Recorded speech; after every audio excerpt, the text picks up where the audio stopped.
Hello and welcome back to another episode of Why Jesus.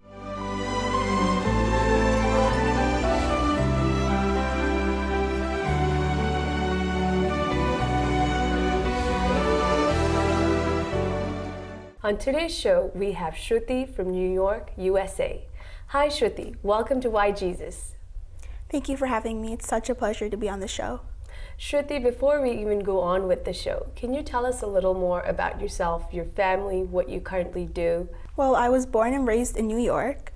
I'm the oldest of two siblings. I have a younger sister, her name's Shilpa, and she's about to enter college for the first time, and she's planning on becoming an accountant. I also attend college. I'm about to enter my second year of college, and in America, we call that the sophomore year. I attend college in Long Island, New York. Currently, I plan to become a physician assistant. Shruthi, what exactly does the physician assistant do? Can you give us a briefing on the job description of a physician assistant? So a physician assistant is basically a healthcare provider who works underneath the supervision of a doctor. And we have the authority to write prescriptions, diagnose illnesses, basically everything a doctor does. The only difference is that instead of 4 years of med school, like pre-med students do, we only have the traditional 2 years. So what's the coursework like? Right after high school, you go directly into a program. How do you go about getting into the course? So the traditional way to become a PA, which is a physician assistant, is to take your undergrad in any kind of field that you feel like, really enthusiastic about. But you also need to take your pre-med classes, which is basically prerequisites that they would look for in any kind of healthcare field. And then I myself am part of a combined program in which I get my bachelor's and my master's. So in this program, we usually take all kinds of sciences. This includes biology, chemistry, and also math. And then in those main areas of learning, we also take really integrated and rigorous courses: genetics, microbiology, advanced chemistry, cell biology, and all those fun classes. What made you take up this interest in being a physician assistant? Well, since the time I was born, I have been in the medical field. All my parents, my family, basically everyone everyone I know is in the medical field. There's physician assistants, there's nurses, there's doctors, there's physical therapists, there's speech therapists, all kinds of basically everything. So because of this, I kind of felt, obligated, and it felt like the right thing to do. So I also want to help people. I felt there was a calling just to if I could bring a smile on someone's face, especially through medicine, that would have been such a pleasure. Is there a specific field that you would like to specialize in? Actually, I would really, really love to specialize in neurosurgery.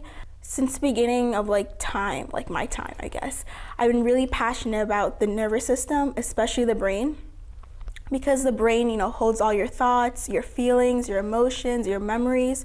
It would be such a pleasure and an honor and a privilege just to operate on someone's brain, because you feel that power, the control. Very interesting. Shruthi, so do you dorm or do you commute from home to college? I actually dorm because unfortunately my college, is not in driving distance. So I would have to stay there in order to learn. Is that your first time away from home? It's my first real time, away from home. Of course I've been to sleepovers, and everything, but it's my first time being away from my parents. How was that experience? It was eye-opening because, I grew up in a really conservative family, and in the Indian culture too, we're really strict about where we could go and everything like that. So, and my parents, we've been with each other for long, since birth. And then my mom's if she had the opportunity to come with me to school, she literally would get on the bus and come with me. So I would say that going to college, dorming was such an eye-opening and challenging experience, not just for me, but also for my parents. Can you tell us what challenges you faced, Shruthi? There are so many challenges. I guess the first thing that really that I really remember vividly, it would have to be dorming and the homesickness. So the first couple of weeks, I was just devastated just to be away from home, because I was a home person. I was literally in my home like 24/7. I didn't really like going out or anything. And then, being away from my parents and just, the laughter, the conversations we used to have and the bickering too, it's just, I really miss it. And I would call my parents like all the time and just beg them to come pick me up. But of course, they'd be like, suck it up. You have to go to college. So just deal with it. So yeah, that was a big challenge for me. And there was also academically. College is literally nothing like high school. All the movies are exactly right and accurate. So on an academic level, the classes are much more vigorous. In high school, like most kids, you learn like a general overview of each class. But in college, it's like the complete opposite. You take intense classes on just one subject, like one teeny tiny like detail about like the body. Like you could talk about that for like a whole semester. And there was also like papers, projects. We would have like a couple of exams like every week. So it was really intense. It was a big like change from high school. So Shruthi, definitely it seems like you've faced a lot of challenges with just dorming. How did you deal with these challenges? Well, the first thing that always come to my mind whenever I was faced with a challenge or anything, that tempted me to do something bad, I would always remember my parents. Like most, first generation Indian American kids, our parents have been through like so much, the whole immigration story. My parents actually came here during the late 80s and early 90s. And, like many other parents, they had to go through the language barrier. They had to find a good job. And sometimes, they had to work a minimum wage just to provide for us. And then, even today, my parents are working, constantly. They're like, it's like hard to like sometimes just like, be together because, you gotta like provide for a family and stuff, which I understand, and I always think of that whenever I face a challenge, just keep pushing for them, make them happy, don't disappoint them, just keep going through it. Another major thing that helped me through so much would have to be my relationship with Jesus. Can you tell us more about your relationship with Jesus, Shruthi? Well, I'm a Christian. Specifically, I'm a Marthomite, which is a sect of Protestantism and a branch of Christianity. I'm also part of a ministry called Interdenominational Christian Fellowship International, which we and I and everyone call IDCF for short. And I've been part of the ministry for a long time, and it's through the prayers of the members of that ministry, my family, and people from church that I've been able to get through so many hardships. Shruthi, you mentioned that your faith in Jesus and the people who attended the ministry that you attend really give you a lot of support, which help you overcome a lot of troubles. Can you share those experiences with us? Well, actually, my experience started before I was even born. I was a miracle baby. So my mother, after 7 years of being married, she wasn't able to conceive. So during that time, a coworker actually informed her of the ministry, IDCF, and she started to attend weekly meetings and fasting prayers. And through the prayers of the leader of the fellowship, his name is Brother Dr. Mathews Vergis, and also the evangelist Sai Uncle.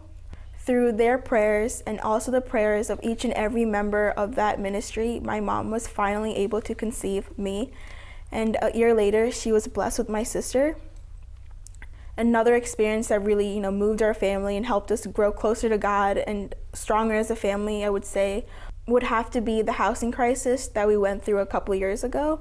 So I would say around 7 years ago, my family and I lived in a 1-bedroom apartment. So as you could imagine, it's me, my mom, my sister, and my dad. It's like 4 of us, really crammed, there's no space for us to really spread out. We couldn't have guests over, for extended amount of time or anything. So we, as you can tell, we really needed a house. So we started looking, it was really, hard to find the perfect house because my parents are super picky. So, and then we also had the ministry pray for us. Every member of the ministry, prayed for us. And they also supported us through other ways too. I know some people went to open houses, they would recommend houses to us and be like, hey, check this house out. It might be the one for you. So, through their support and the prayers and everything, we were finally able to buy a house. Now we have plenty of room for have the whole family over, friends. It's great. And because of their prayers, and those holy items, I was able to be cured of any kind of illnesses I faced. Shruthi, you sound so firm in your belief in Jesus, but has there been any moment in your life that you've doubted him? There has actually been a lot of times in which my faith, my journey as a Christian, it has stumbled. So I remember specifically, in high school and college, there has been times in which my grade hasn't been so great. There was a period of time which my grades, consistently were pretty bad. In those times, I was why, Jesus? What is the point of me going through this? But I realized, our the leader of fellowship, always reminds us that the path of a Christian, it's not straight. There's stumbling blocks, and those are meant to empower you. God does it to to your faith. So I realized, I needed those things just to reevaluate my situation and where I am, as a child of God. Shruthi, how has your faith in Jesus affected your relationship with your friends or others in your age group? Well, my relationship with Jesus and as a Christian has had a huge impact on my social life and my life with my peers and everything. So as you will as most of you guys know, America, the college life, basically most of it is just exactly like the movies. There's drinking, there's partying, heavy drug use and everything. And I was in the middle of all this because I was dorming. I wasn't protected as much as I was at home. So most of my classmates, they were really into drug use and drinking and everything. As I said before, my roommates were cheerleaders, so of course, they weren't never home on the weekends, partying 24/7.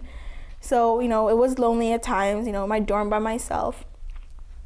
And also my classmates, I remember on days when we get really low test scores, my classmates would be oh, you know what, let's go out, to the bar, let's just, drink our troubles away. I was raised in a strict Christian household, where we don't drink, where we don't use drugs, it wasn't something that my parents ever, encouraged us for, which for Americans is, really different because, parents and children do drink together, I guess, in America. And that's, seen as, a terrible, a nightmare for, Indian parents and everything. So that was a big challenge and everything, just to find the right friends who loved me for me as a person who doesn't drink, doesn't do any type of partying, no drug use and everything. So it was a challenge to find the right people, but I'd rather have a few good friends than 1,000 terrible, not terrible, okay friends who do heavy drug use and everything. Now, Shruthi, have you been able to tell anyone else in your age group about your relationship with Jesus or lead someone in your age group to believe in Jesus? Well, unfortunately, I haven't really been able to directly tell about Jesus, but I have been able to give Bibles to many of my friends, especially the Christian Walk Bible. And IDCF, the ministry that I was speaking about before, it has a smaller ministry called Scripture Sharing Students. And the ultimate goal of that small fellowship is basically to give Bibles out to all students.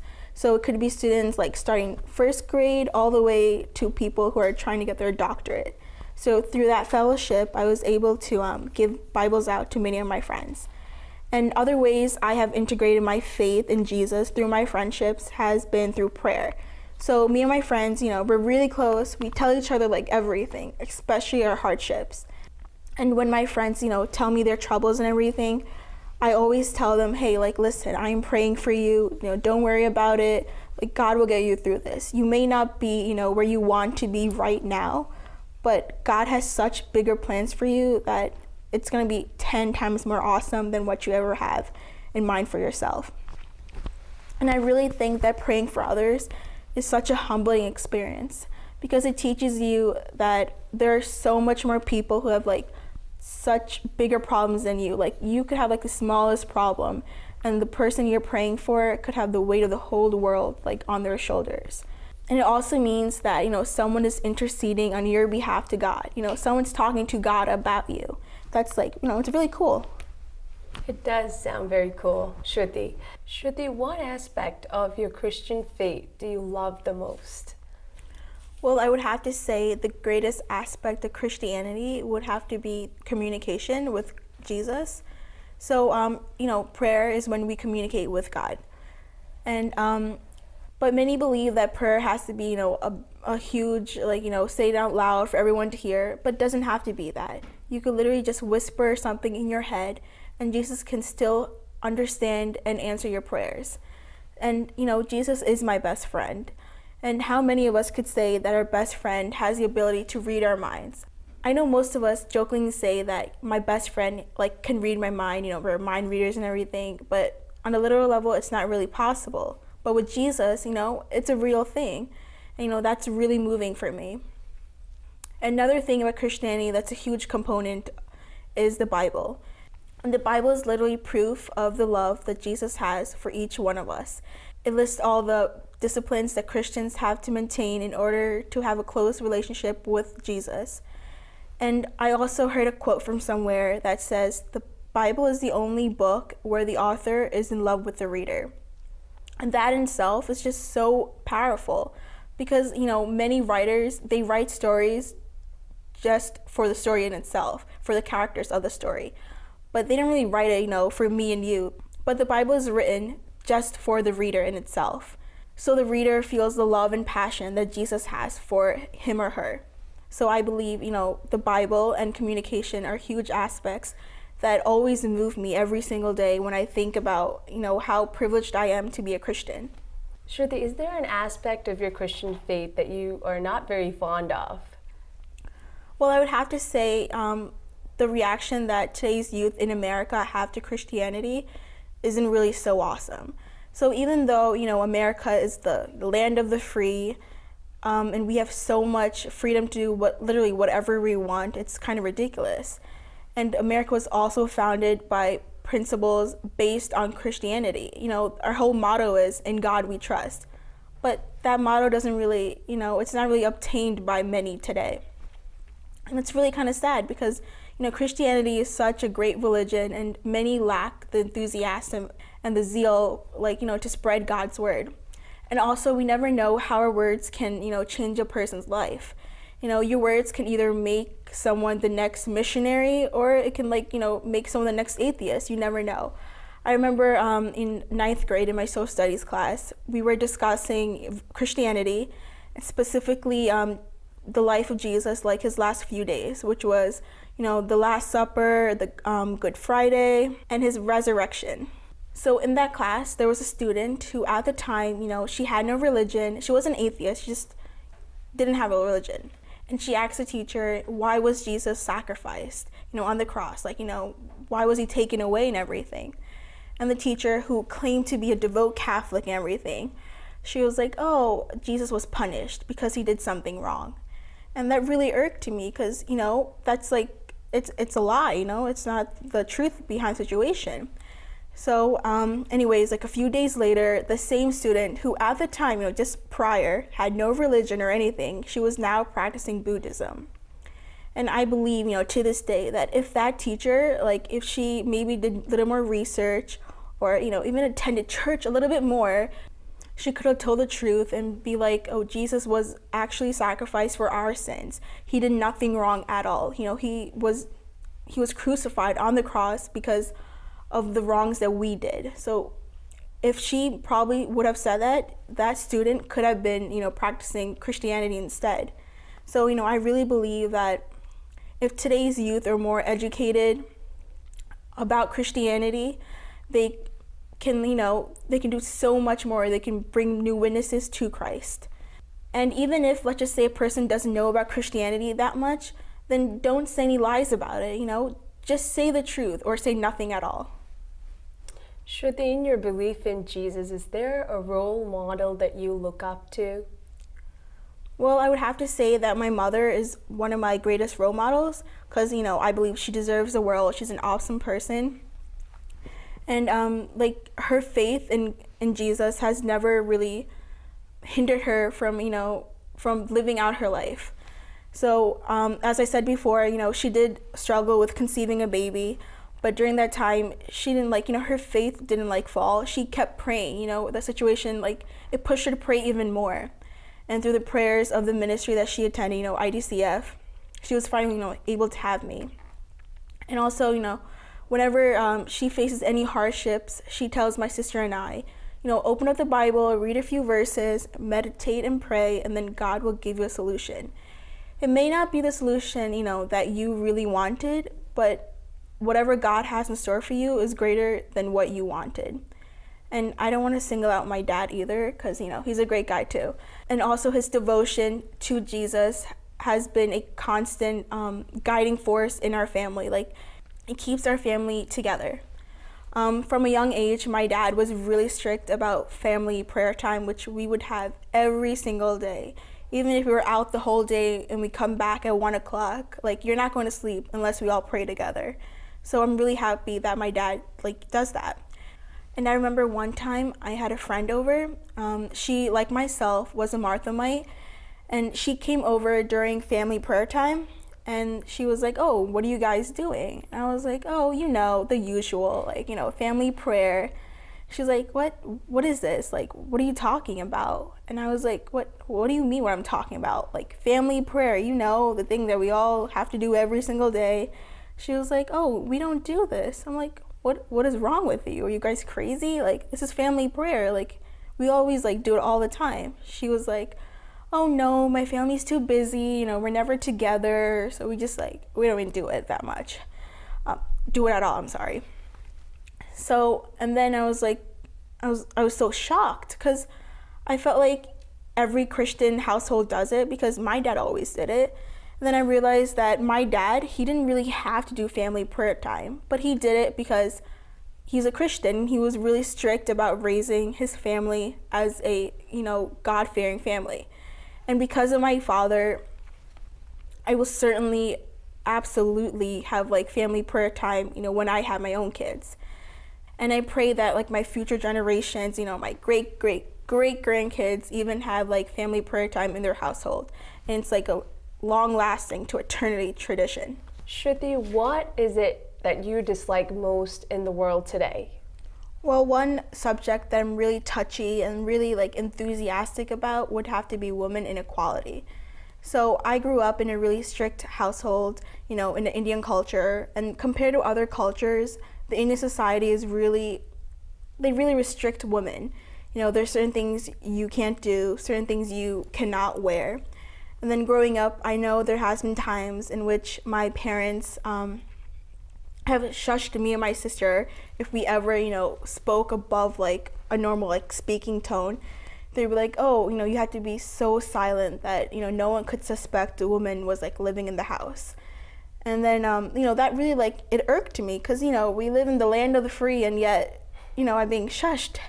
And there has been times, well, a lot of times actually, on a daily basis, I'm asked, are you cooking? Are you helping your mother in the kitchen? Are you cleaning and everything? So, would people still ask me that if I was a male? No, they wouldn't ask me that. So I'm not bashing on those who ask me that. I'm just upset that our society encourages us to ask women about their cleaning habits, their cooking skills. It's kind of degrading in a way, because I guess society, especially the Indian society, views women as less of a person, because she has different body parts and everything. And a male is worshipped in our society. Shruthi, what do you think you could do in your power to resolve this issue of female inequality? Well, if God were to ever bless me with a daughter, which would be a great, great blessing, I would raise her in a way, I would teach her that her value in this world is not based on a man's compliments. Because if you depend on a man's compliments, to guide you, you're going to be destroyed by small criticism. And I would teach her that women are a source of life. It's through our wombs that life in itself is created, which is kind of a powerful thing. Men, they might have bigger muscles, lift lift other stuff, open jars and everything. But women, we could like create life, which is something that, God did not bless men with. And then if God were to ever bless me with a son, I would teach him to respect women from a young age. I would show him that just because, he's a man does not mean, he's greater than women. I know that in Indian society, they emphasize that, the family is carried out through the men. So if God were to ever bless me with a son, which would be, still a great blessing, and to respect women not just for her cooking skills or for cleaning skills. Women are so much more, Our worth is based on our intelligence, our character, our faith in Jesus. There's so much more to us than our looks, our beauty, and everything like that. It's just such a secular way of thinking. And then if God were to ever bless me with a son and a daughter, I would treat them exactly alike, like no difference at all. They would have the same exact chores, same exact opportunities, especially in education. I would not hinder my daughter from becoming a doctor, because, she's obligated to have a family. That's so immature way of thinking. And I would teach them that a woman does not do chores because she's a woman. She does them because she's a human being. A man has the same amount of chores, they're a human being. If my kids were to go off and live on their own, they need to learn how to survive. So cleaning and cooking are basic life skills, not a gender skill. Very interesting insight, Shruthi. Shruthi, as we wrap up today's show, from all the experiences you've had in your life so far, what advice would you like to give the youngsters of this generation? Well, I would have to say to all those viewers, especially youngsters who are watching this show, to forgive yourselves for what you have not become. Because at the end of the day, Jesus loves you for who you are. And also to be sure to say that you chose your life and you didn't settle for it. Because at the end of the day, it's going to be you and Jesus, not anyone else. Sometimes you think that following the cool people is like the greatest thing in the world, but it's not, because it's going to break your relationship with Jesus. So keep that in mind and keep living. Thank you, Shruthi, so much for coming on our show and spending some time with us, sharing your wonderful experiences. We wish you all the best of luck for all your future plans. Thank you. Thank you, folks, for joining us on this week's show of Why Jesus. This is Viji signing off from Word to World Studios in New York. Please join us again next time. Thank you.